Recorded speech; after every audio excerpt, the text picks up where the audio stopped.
IBADEB, Instituto Bíblico da Assembleia de Deus de Brasília.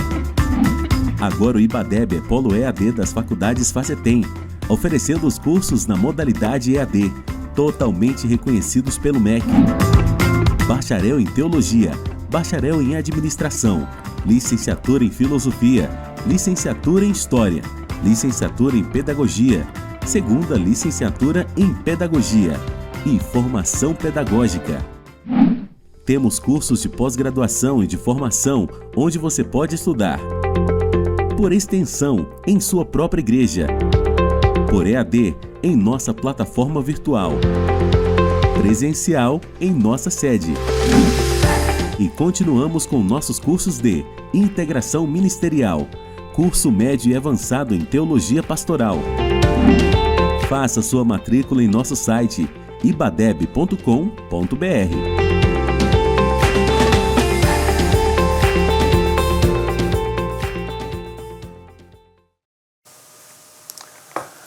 Olá, meus irmãos, a paz do Senhor Jesus para todos.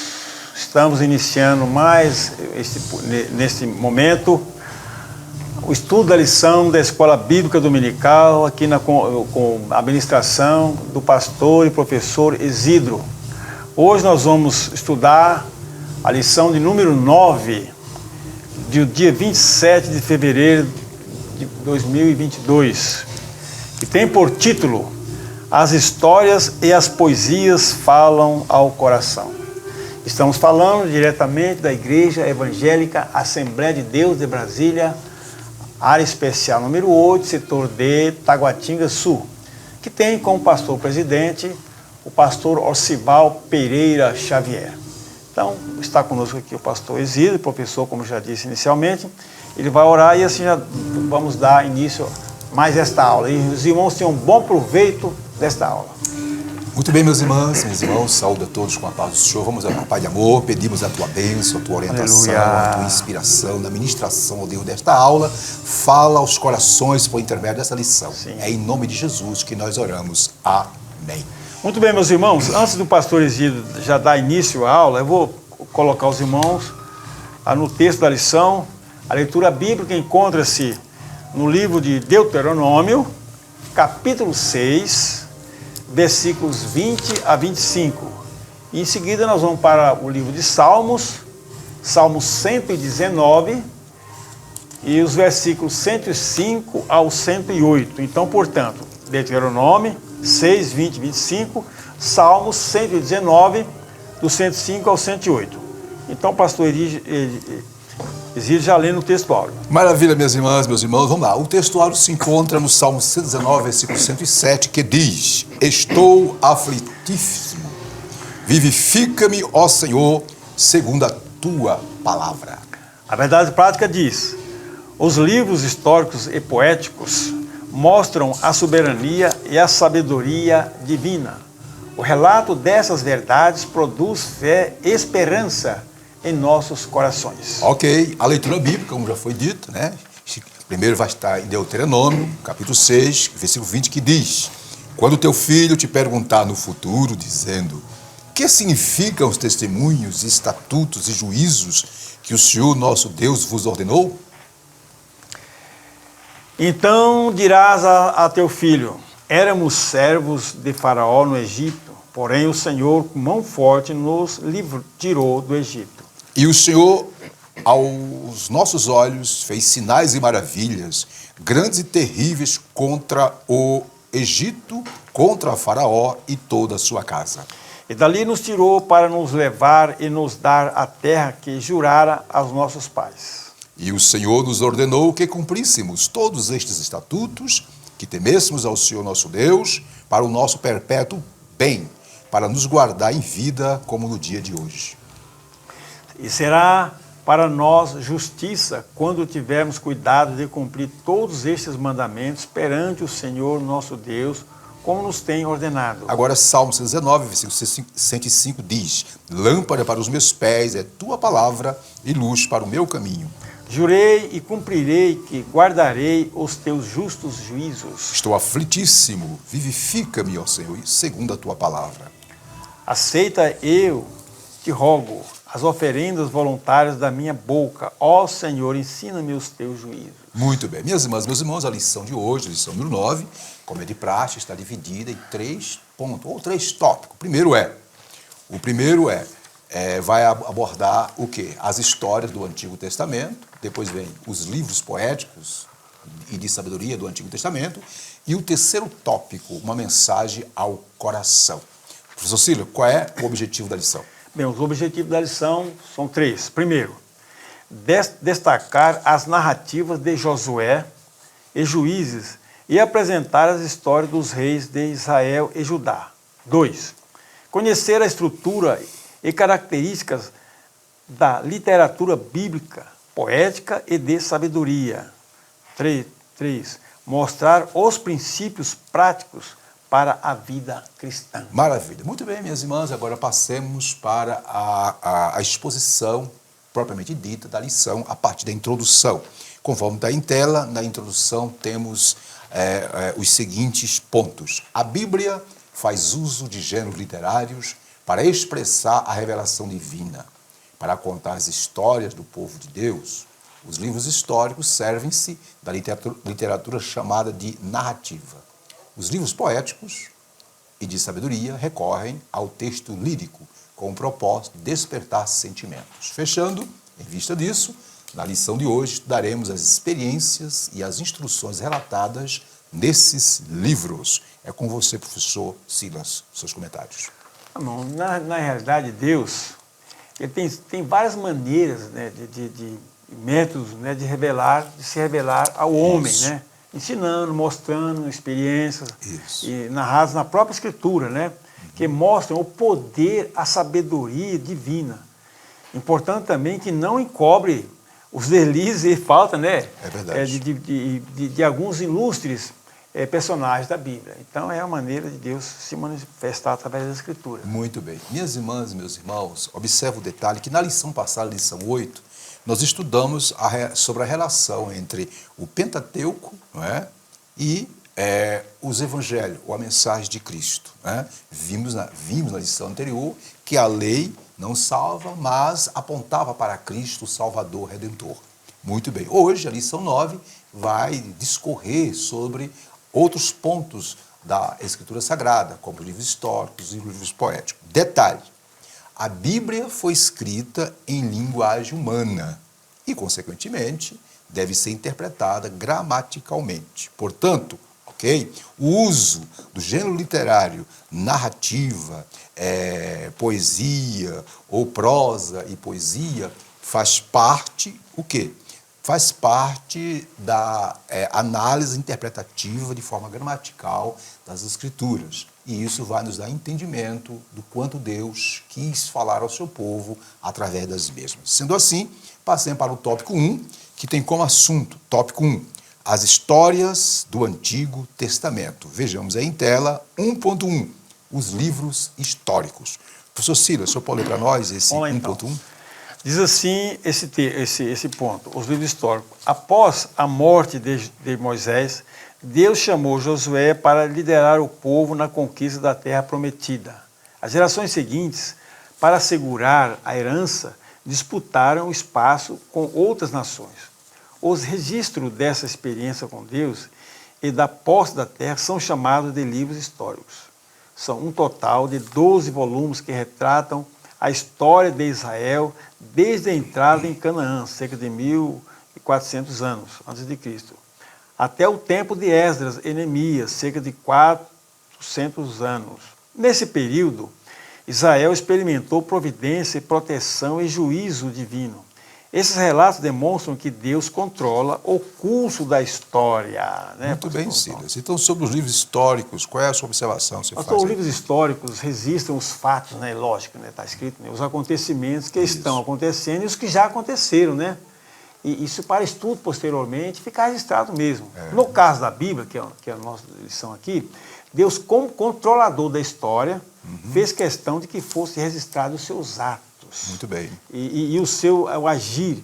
E o que aconteceu nas origens, desde a criação, para os povos, através das Escrituras, para que tomasse conhecimento experiência relacionada ao próprio Deus, entre Deus e o homem. E dali tiramos muito proveito, né, pastor, desses fatos narrados na Bíblia, que é para nós hoje usar dessa experiência para o nosso bem, para o bem da igreja. Muito bem, minhas irmãs, meus irmãos. Conforme disse o professor Silas, né, as narrativas, né, que os livros históricos são narrativas, descrevem o agir, a providência, o trabalhar, né, de Deus na história do povo judeu. E detalhe que os livros históricos são 12, né, a começar pelo livro de Josué. E eu quero trazer aqui uma breve fala sobre o primeiro livro histórico, que é Josué. Observe que Josué pertencia, olha só, ao grupo dos 12 líderes escolhidos para espiar a terra prometida. Ele era da tribo de Efraim. Josué foi forjado, trabalhado, preparado para que no momento ideal assumisse o comando do povo de Deus. Portanto, ele, né, em sua trajetória, foi forjado e aprovado.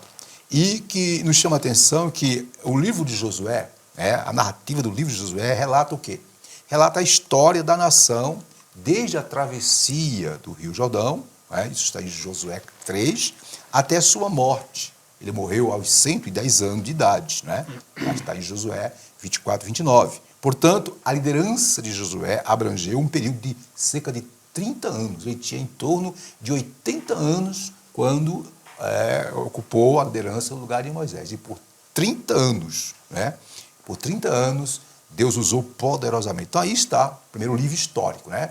Já foi dito aí que o período histórico que os 12 livros, né, descrevem é um período de em torno de 1.400 anos. Por nesse período, Deus trabalhou, Deus operou, Deus fez maravilha, Deus usou tremendamente, tanto para aquela época, como bem tem usado para nós hoje as lições de tais histórias.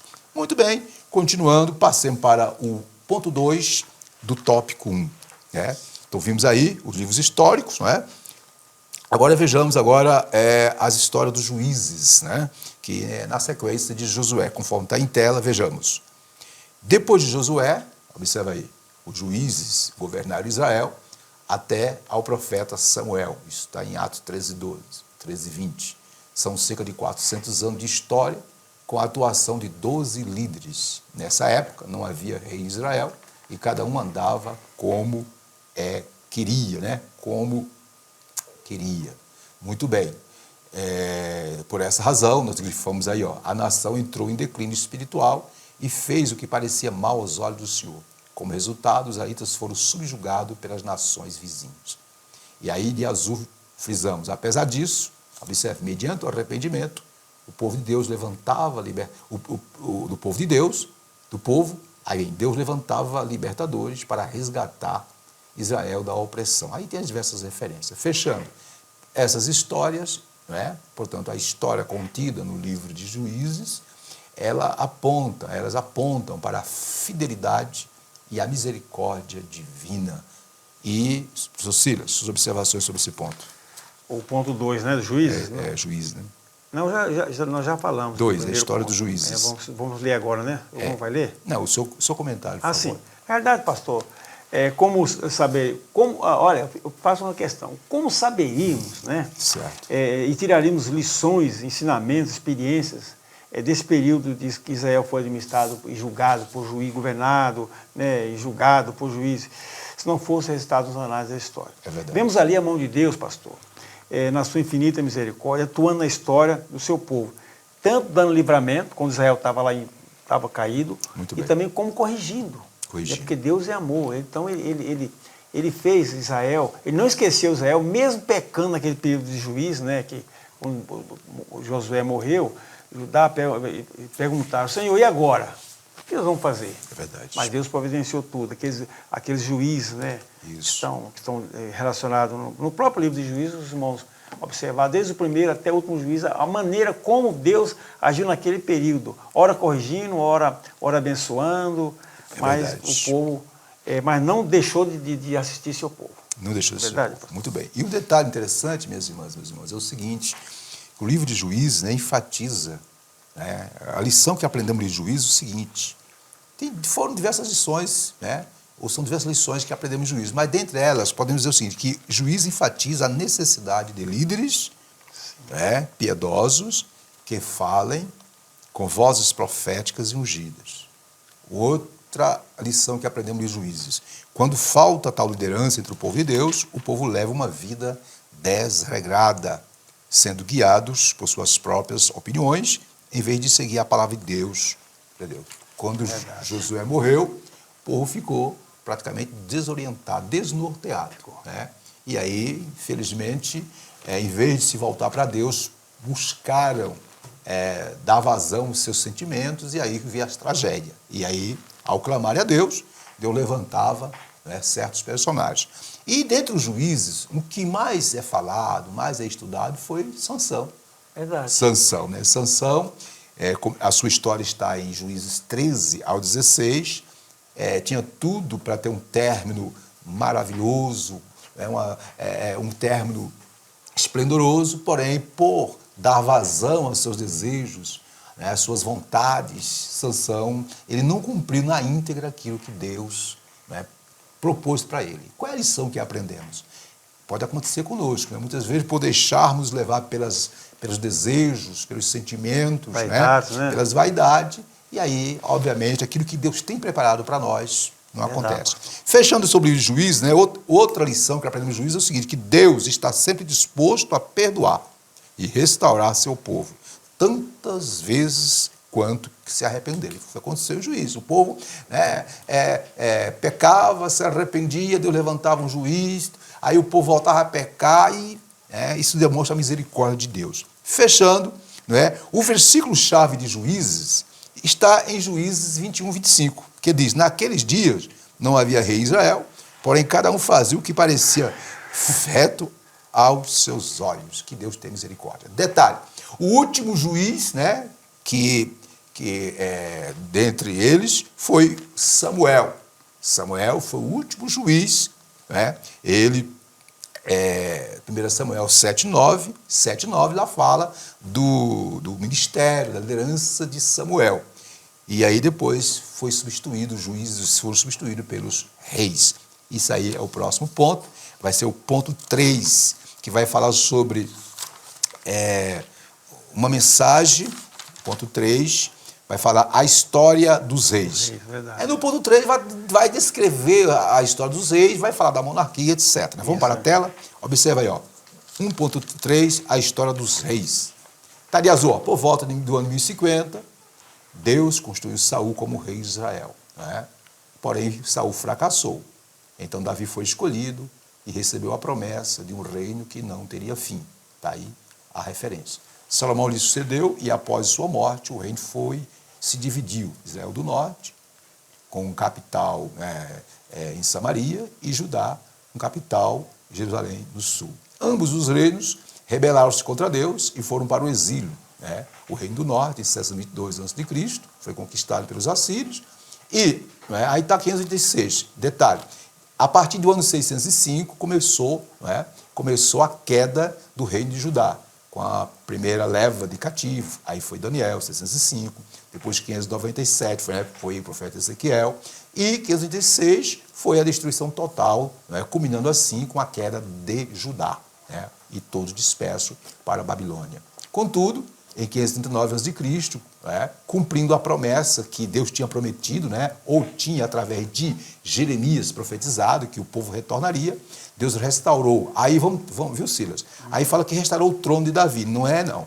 Deus não restaurou o trono de Davi nesse período. Deus trouxe o povo de volta para Jerusalém para reconstruir o quê? Reconstruir o templo. E lógico, com o tempo, o trono de Davi foi restaurado na pessoa de Jesus, como está em Lucas. Fechando tudo, essas narrativas mostram que os planos do Senhor não podem ser o quê? Frustrados. Suas considerações, Silas. Pastor, assim como foi escrita a história dos reis, dos juízes, toda a história, também a história dos juízes foram registradas, Verdade. Destacando ali Saul, Davi como os principais reis. Depois vem a divisão, etc., uma série de coisas. Verdade. Mas ali nós vemos Deus atuando no meio de Israel através dos seus reis, fazendo promessas, muitas já cumpriram e outras se cumpriram ainda, ele prometeu, inclusive, a eternidade do trono de Davi, que a sucessão é o próprio Cristo, né? Uhum. Então, nós vemos ali como Deus fez toda essa administração com os reis de Israel. Então, promessa, profecia, e muitos já se cumpriram, pastor, e outros ainda vão se cumprir ainda, né? Muito bem. Então, na realidade, Deus ama o seu povo e fez.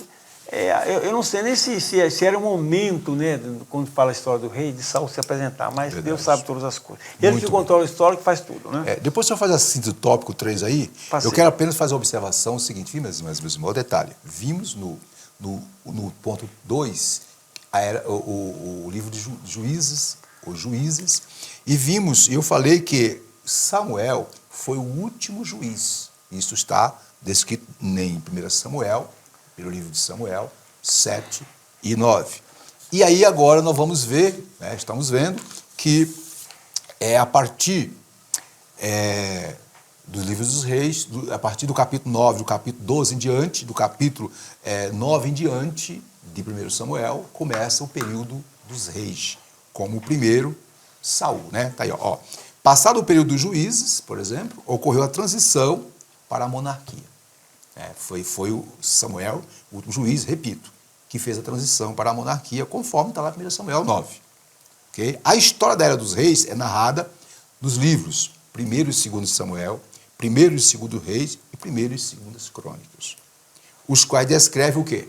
A ascensão da monarquia com Saul, aí vem Davi e Salomão, né? Isso começou em que época? A monarquia unida foi de 1050 a 931, né? E também descreve a divisão do reino. Isso foi em 931 a.C., quando Salomão morreu, né? E aí vem a separação dos dois reinos, como já foi bem claro aí, tá bom? E um detalhe que a gente tem que deixar bem claro, que o valor histórico do livro dos reis é incontestável, Silas. Sim. Tá? É tão incontestável que é garantido pela inspiração divina e é confirmado toda a historiografia, toda a narrativa histórica de primeiro livro de Samuel, segundo Samuel, primeiro, segundo livro dos reis, segundo livro dos reis e crônica, toda essa história ela é comprovada, confirmada por documentos paralelos da história secular. Documentos, geografia, tudo então, está inserido observe aí, né? como a Bíblia, como a narrativa bíblica, ela é 100% verdadeira, né? Um detalhe, né, pastor? Só interrompendo aí. E ali mostra as derrotas e conquistas dos reis, né? Não cobriu nada, né? Muito Coisa bem. interessante. Aí, Cida, vamos para... Você pode fazer a síntese do tópico? Sim, a síntese do tópico diz o seguinte, meus irmãos. As histórias presentes na Bíblia são verdadeiras e dão testemunho da fidelidade e misericórdia divina. Muito bem. Dito isso, meus irmãos, passando para o item tópico 2, né? Vimos no tópico 1 as histórias do Antigo Testamento, vimos os livros históricos, aliás, livros históricos, né? Vimos os juízes e depois vimos um resumo geral, né, sobre as histórias dos reis. Agora vamos passar para os livros poéticos, né, conforme o que está em tela, tópico 2. Livros poéticos e de sabedoria do Antigo Testamento. Primeiro, os livros sapiensais e poéticos. Vou ler aqui, ó. 5 livros do Antigo Testamento são chamados de escritos sapienciais e poéticos. Por que isso? Por que sapienciais e poéticos? Porque ensinam a sabedoria por meio da poesia ou da prosa. São eles Jó, Salmos, Provérbios, Eclesiastes e Cantares de Salomão. Continuando. Eclesiastes, por exemplo, foi escrito quase todo em prosa e os outros livros foram redigidos em sua maior forma em poesia. De modo geral, a prosa retrata o modo como normalmente falamos e a poesia expressa sentimentos e pensamentos mediante versos que atingem o intelecto e as emoções. Fechando, de vermelho, na Bíblia, esse gênero literário trata da aplicação da verdade divina à experiência humana. Refere-se à sabedoria prática mais do que teórica. Siga suas observações. Ô, pastor, para melhor, isso aqui, olha, o Deus sabe o que está, todas as coisas, né? Então, essas maneiras de escrever, elas foram propositalmente inspiradas pelo Espírito Santo para dar melhor compreensão às narrativas da Bíblia, né? Certo. Entendimento, compreensão, né? Dividir de capítulos, versículos, poesias, prosa, como o irmão acabou de ler aí, né? E separado. O certo é que de modo como for escrito, vai mostrar a sabedoria divina, atingir emoções, sentimentos, né? Em tudo isso há um propósito de Deus para com a sua igreja, a compreensão e a meditação na sua palavra com mais amor, mais afinco. Porque esse tipo de literatura, pastor, ela chama atenção mesmo, né? É verdade. Interessante, senhores, que ainda dentro desse ponto aí, para trazer mais informes, prosa é o estilo natural de falar e escrever, com ausência de musicalidade, rima, ritmo e outras particularidades da estrutura poética. O que caracteriza toda a poesia hebraica, portanto, é o chamado paralelismo, onde a correspondência, ou no pensamento, ou na linguagem de uma frase com a outra. Exemplo, um filho sábio é a alegria de seu pai, porém um filho insensato é a tristeza de sua mãe. Provérbios 10:11. Então observe aí, como são impactantes, a poesia, a prosa, o pensamento, a linguagem poética, a linguagem do livro dos Provérbios. Agora, vamos ver o 2.2, que vai falar de Eclesiastes, Provérbios e Jó. Isto é, vai falar de forma mais específica sobre os livros sapienciais e poéticos. Professor Silas, é com o senhor. Então tem aqui o título diz Eclesiastes, Provérbios e Jó. Isso. O tema de Eclesiastes está na frase é tudo vaidade, indicando a efemeridade da vida humana. Por isso, ao final, o autor declara que o sentido da morte é teme teme a Deus e guarda os seus mandamentos. Então, Silas, o Eclesiastes, a frase central, que determina, está no versículo 2 do capítulo 1, Teme, né? Tudo é vaidade. E fecha com Eclesiastes 12:13, que é teme a Deus e guarda os seus mandamentos. Muito bem. Observe, meus irmãos, nós vamos aqui conversando, batendo aqui, uma ideia, trocando ideia de forma bem equilibrada sobre cada ponto. Vimos Eclesiastes. Agora vamos ver agora, Silas? É o provérbio. Provérbio, E provérbios. O tema de provérbio diz o seguinte, o tema de provérbio afiança que o temor do Senhor é o princípio da sabedoria, da ciência, Fala que ciência, sabedoria.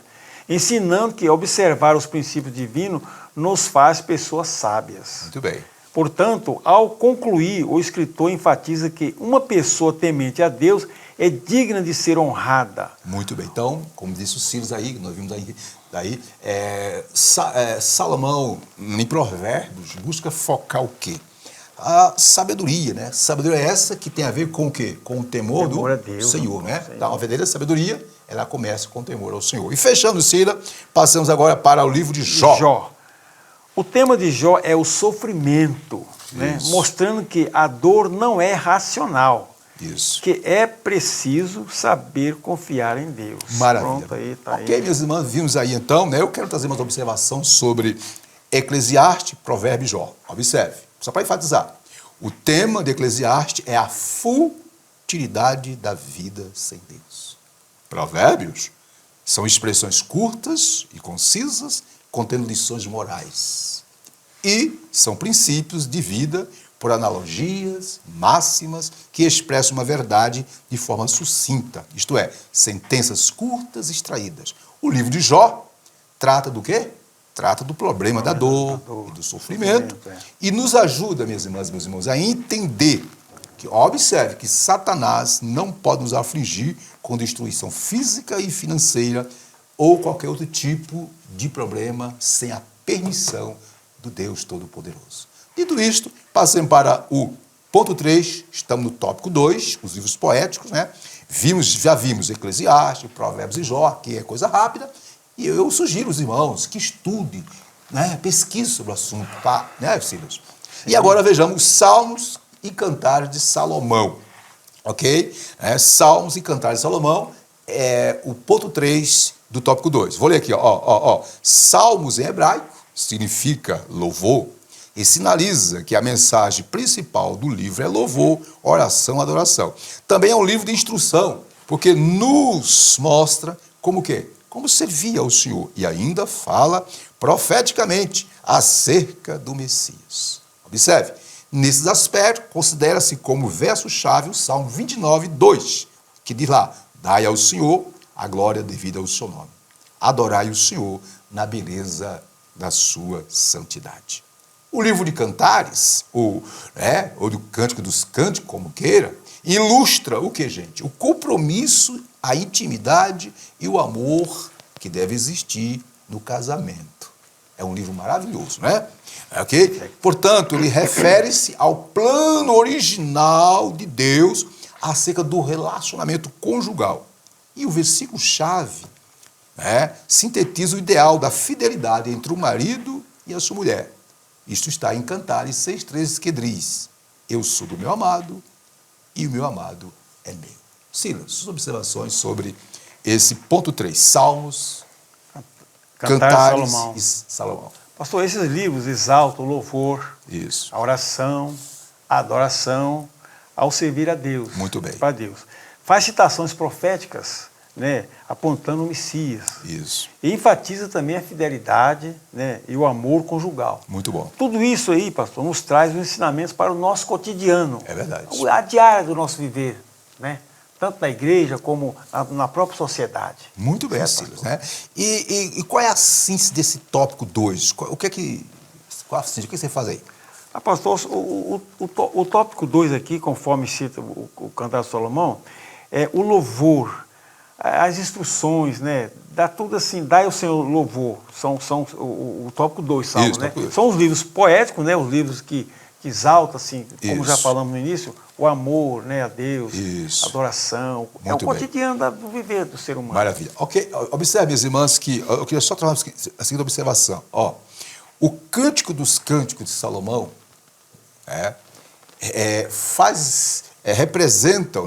representam o principal dos 1.005 cânticos compostos por Salomão. Ok? E um detalhe, tá? Portanto, fechando, os livros poéticos e de sabedoria expressam o quê?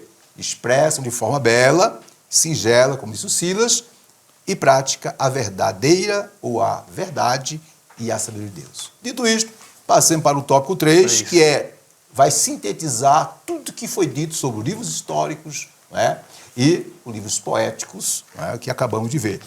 Tópico 3, uma mensagem ao coração. Agora voltemos ao slide para que nós entendamos melhor isso aí. Muito bem, tá aí, ó. Oh, maravilha. Uma mensagem de soberania. Eu vou ler aqui, rapidinho. A Bíblia descreve o que Deus fez na vida das pessoas e por meio delas. Por exemplo, Deus conduziu Josué, na travessia do Jordão. O feito favoreceu o acesso à terra prometida. Deus levantou nações para punir a rebeldia de seu povo e ainda proveu o meio de escape a fim de evitar a extinção da nação eleita. De Azui, Deus resgatou da Babilônia o remanescente, conforme promessa feita, como já vimos, a Davi. Foi ele, Deus, que conservou a nação de Judá e assim se preparou o caminho para a vinda do Messias prometido. Assim sendo, nosso coração deve se aquietar, porque Deus é soberano, Ele age na história e nada acontece fora da sua vontade. Então, ainda sobre esse ponto 1, observe que aqui está fazendo um comentário do que está nos livros históricos e também nos livros poéticos, mostrando que Deus é soberano e é Senhor. Silas, sua observação. Pastor, ora, tendo Deus o controle da história, né, pastor? O controle da história humana, Ele prevê e conduz, né? Isso. Do jeito que Ele quer, da maneira que Ele quer, pois Ele é soberano na sua vontade, né? Maravilha. Basta ver como Deus, né, formou e criou o Estado, vamos dizer assim, no Estado embrionário, o Estado de Israel, né? Por cerca de 400 anos ali, naquele momento, Estado embrionário, depois libertou. Então, o Estado hebreu, ele ainda conduziu com livramento, tirou da terra do Egito, conduziu com livramento, conforme prometeu, para a terra prometida. Muito bem. A promessa continuou, pastor, até a vinda do Messias, né? Que já se cumpriu e o curso da história continua ainda, né, com Deus, né, nessa mensagem, né, de sabedoria que Deus tem para com o seu povo, né? Que jamais ele se apartou do seu povo e hoje da igreja. Como eu digo. Um detalhe, você viu, meus irmãos? Os livros históricos, que vai de Josué, que vai de Josué, como foi bem claro, até o livro de Esther, esses livros, nestes livros, nós encontramos, principalmente no livros históricos, né? No primeiro, segundo Samuel, primeiro, segundo livro dos Reis, Crônica, lá estão as profecias, os profetas, sim, todos os profetas que foram levantados estão lá, né? Bem patente, proclamando a mensagem soberana de Deus. Rapidinho para fechar esse ponto, observa, a soberania de Deus indica o domínio absoluto dele, né? Portanto, Deus é soberano, Ele é Senhor, está no controle da história, nada acontece por acaso, tudo tem a ver com a sua glória e tudo vai se cumprir conforme está descrito na sua palavra, né, Silas? Verdade. Muito bem. Vamos lá para o tópico 3, estamos no tópico 3, uma mensagem ao coração, uma mensagem de soberania. Agora, uma mensagem de sabedoria, né? É o que nós vemos, né? Primeiro, meus irmãos, nos livros históricos, nós vemos a mensagem da soberania de Deus. Deus no controle da história, Deus introduz o povo, como disse Sila, Deus comanda, o povo se rebela, mas Deus está no controle. Agora, nos livros poéticos, vamos ver uma mensagem de sabedoria de Deus para acalmar, para consolar os corações. Silas, podemos ler? Vamos lá. Então vamos lá, está aí no slide, uma mensagem de sabedoria. 2. Vamos lá. A mensagem de sabedoria. Deus é a fonte da sabedoria. Isso. E o propósito da sabedoria é agradar a Deus. Desse modo, todo conselho prático está subordinado à sabedoria divina. Dentre eles, citamos, andar-se retamente, fugir da luxúria, não ser preguiçoso, manter boa reputação, tomar cuidado no falar, não confiar no dinheiro, viver com alegria, remir o tempo, manter a integridade, aceitar a repreensão, confiar no Senhor, desfrutar do verdadeiro amor. No entanto, essas ações não devem ser observadas de forma legalista. Elas devem ser o resultado do toque divino no coração humano. Ok. Observe, minhas irmãs, que essa mensagem de sabedoria nós encontramos aonde? Em Provérbios, isso, Eclesiastes, né, Silas? Isso, ok. Enquanto que a mensagem de soberania nós encontramos nos livros históricos. E as mensagens de sabedoria, Provérbios e Eclesiastes, não é, Silas? Sua observação. Na verdade, pastor, certamente aqui fala da sabedoria divina, lógico, né? Não humana. Isso. E essa sabedoria induz o homem, ou melhor, o cristão, vamos dizer no próprio cristão, nós, né, o cristão, a se conduzir e manter íntegro em toda a sua maneira de viver. Com certeza. Né? Que é uma sabedoria divina. É abrir o seu coração para desfrutar do amor de Deus e da sabedoria que Deus quer derramar sobre ele também. É verdade. Sem hipocrisia e com humildade. Né? Observando a sabedoria divina, nós vamos se manter e se conduzir mesmo em momentos difíceis, porque a sabedoria divina vai nos orientar, vai nos dar assim, um norte para nos conduzir melhor na presença de Deus e diante dos homens da igreja. Maravilha. E um detalhe mesmo, meus irmãos, a Bíblia diz lá em Tiago, capítulo 1, versículo 5, diz, se alguém tem falta dessa sabedoria, peça a Deus, né? Ok? Então aquela sabedoria que está lá, bem descrita em Provérbios, em Eclesiastes, principalmente em Provérbios, querido, está à nossa disposição na pessoa do Espírito Santo. E interessante, e a Bíblia diz lá em Tiago 3,17 que essa sabedoria ela vem do alto, ela é proveitosa para tudo. Fechando esse ponto, observe que o apóstolo Paulo, em Efésios 5, 15 e 16, ele diz, né? Ele orienta os irmãos da igreja de Éfeso, vede prudentemente como andais, não como nécios, mas como sábios, remindo o tempo. Minha irmã, meu irmão, em nome de Jesus,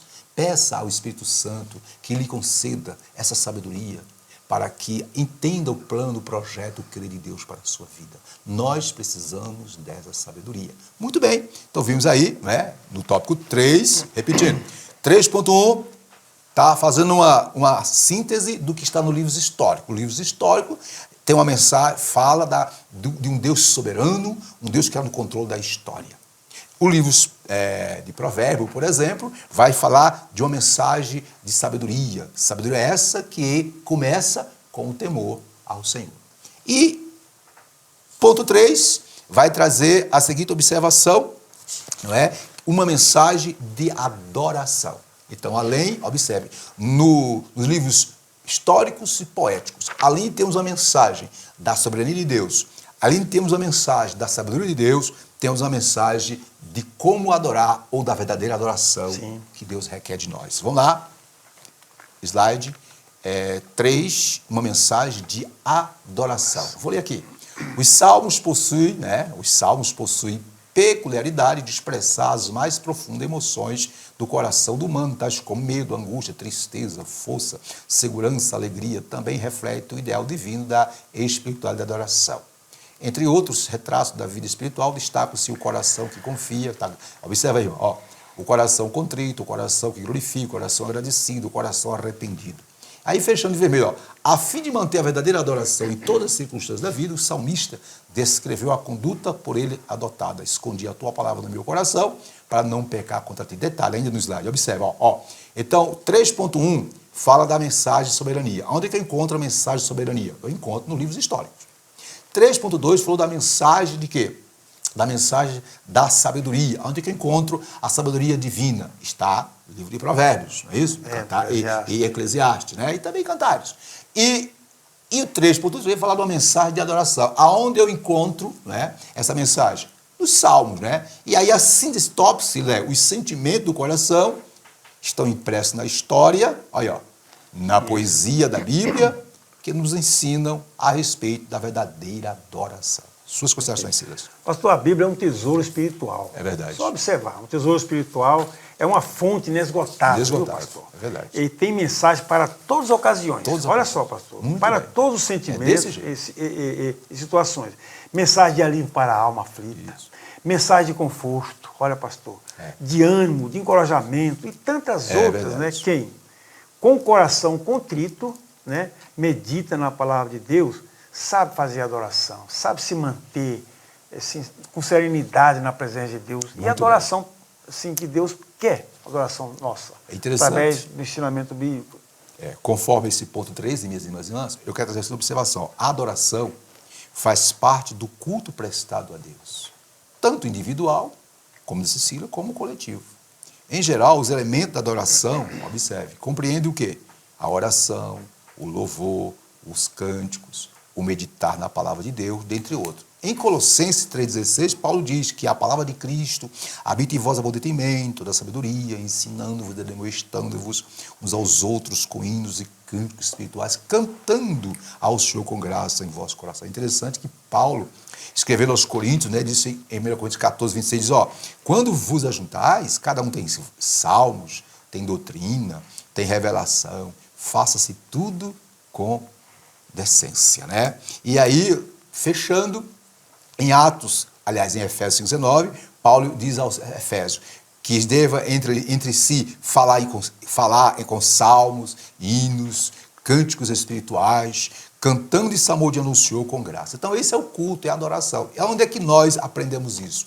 Na palavra. Os salmos é o livro, né? É o grande manual da adoração dos judeus e também para nós. Então, minhas irmãs e meus irmãos, chegando ao término da nossa aula, e vimos na lição de hoje, né, que a lição de hoje, no tópico 1, falou sobre o quê? A história do Antigo Testamento, né? Aí vem os livros históricos, que abrange lá de Josué até Esté. Depois vimos um resumo da história dos reis, a partir de Saul, né, até 586, quando foi levado cativo os judeus do sul. No tópico 2 vimos os livros poéticos, né, de sabedoria, vimos um pouquinho sobre Eclesiastes, Provérbios, Jó, um pouquinho sobre Salmos, Cantares de Salomão. Detalhe, minhas irmãs, o tempo aqui é muito curto, então nós sugerimos a você, meu irmão, meu amado, leia a palavra, estude a Bíblia, pesquise, e você vai se aprofundar nessa temática. E no tópico 3, né, Cira? Foi o quê? 3.1. Falou da mensagem de soberania, isto é, os livros históricos falam da soberania de Deus. Sabedoria, provérbio, o livro de provérbio fala da mensagem de sabedoria. 3.3, e o livro do Salmo fala da mensagem de adoração. Conclusão, Silas, é com você. Bom, conclusão é o seguinte, vamos ler conclusão. A experiência do povo de Deus na conquista da posse da terra prometida aponta para a soberania divina. O texto bíblico em prosa e poesia revela a sabedoria divina que deve ser aplicada em nossos viver diário.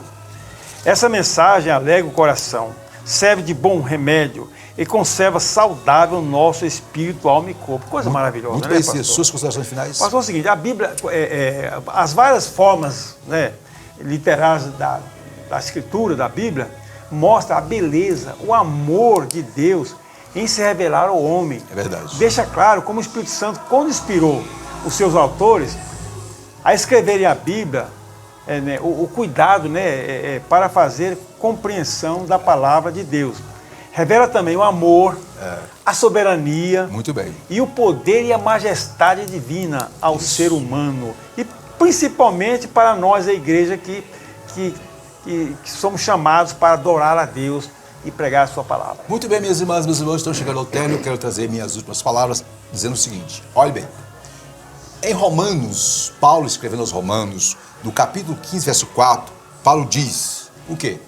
Que tudo quanto foi escrito para o nosso ensino foi escrito. Olha o detalhe: para que pela paciência e consolação das Escrituras tenhamos esperança. Portanto, minhas irmãs e meus irmãos, os livros históricos e poéticos mostram o quê?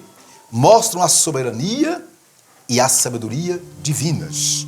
E o relato dessas verdades, minhas irmãs e meus irmãos, produz o quê? Produz fé, produz esperança em nossos corações. E assim sendo, Deus abençoe a todos. Cida, alguma observação? Meus irmãos, chegamos mais no final de uma aula. Espero que os nossos irmãos, amigos, tenham um bom proveito desta aula. E, se Deus quiser, na próxima aula, nós temos aqui a lição número 10, que tem por título: As profecias despertam e trazem esperança. Então, os irmãos leiam esta lição, procurem meditar bem, para que na próxima aula os irmãos já cheguem com o coração aberto, com compreensão da palavra de Deus. Maravilha. Vamos orar?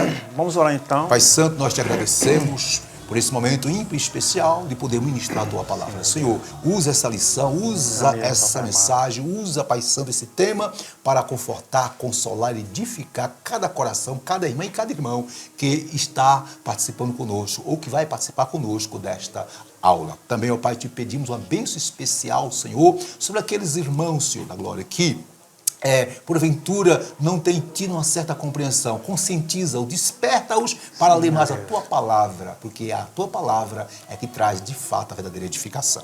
Que Deus abençoe a todos e que a graça do Senhor Jesus Cristo, o amor de Deus nosso Pai, a comunhão constante do Espírito Santo seja com todos. Amém. ADEB 2022, o ano da renovação espiritual. E a vitória nossa pelo sangue de Jesus. Deus abençoe a todos. Até a próxima.